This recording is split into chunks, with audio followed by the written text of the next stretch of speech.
Hello everyone, কেমন আছেন সবাই? আজকে আমি আবার চলে আসলাম নতুন একটি রেসিপি নিয়ে।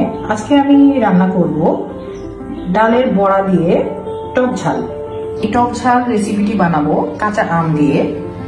এখানে মুসুরির ডালটাকে আমি বেটে নিয়েছি, তারপরে এর মধ্যে দিয়ে দিয়েছি সামান্য কালি জিরে,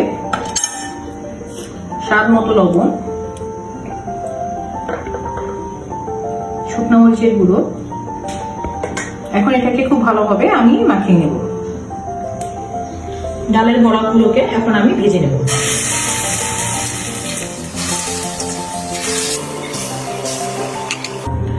বড়াগুলো ভেজে নেওয়ার পরে আমি এখন ওই একই তেলে দিয়ে দিচ্ছি জিরা ফোড়ন,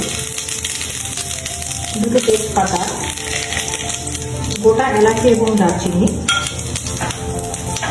দু তিনটে শুকনো মরিচ, দিয়ে দিচ্ছি পেঁয়াজ কুচি।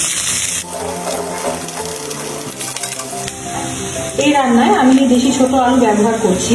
এখানে আমি আলুগুলোকে সিদ্ধ করে ছুলে পরিষ্কার করে নিয়েছি।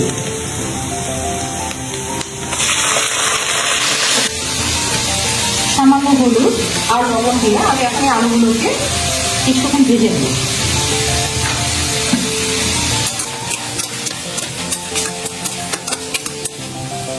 এর মধ্যে আদা বাটা, জিরা গুঁড়ো, ধনিয়া গুঁড়ো দিয়ে আমি মশলাটাকে ভালো করে কষিয়ে নেব।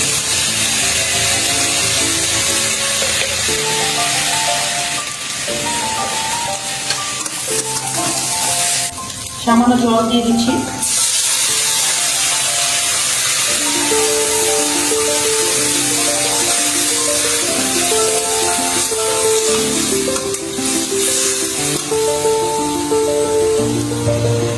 দিয়ে দিচ্ছি হলুদ গুঁড়ো, সামান্য শুকনো মরিচ গুঁড়ো, স্বাদ মতো লবণ। যেহেতু আলু ভাজার সময় আমি সামান্য লবণ ব্যবহার করেছিলাম, এখন পরিমাণটা একটু কমিয়ে দেব। আর বেটে রাখা কাঁচামরিচ।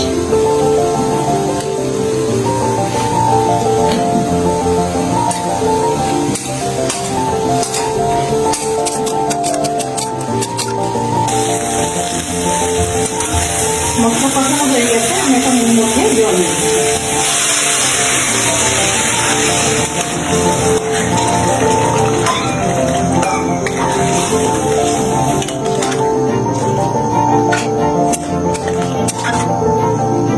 কিছুক্ষণ ঢাকনা দিয়ে ঢেকে জাল করে নেব।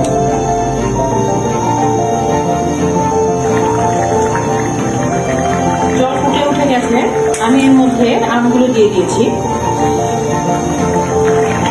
ভেজে রাখা ডালের বড়াগুলো মধ্যে দিয়ে দিচ্ছি।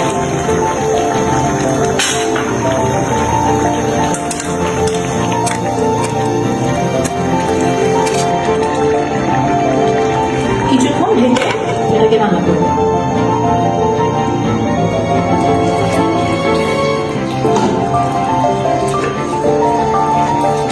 সামান্য চিনি ব্যবহার করছি এর মধ্যে আমি।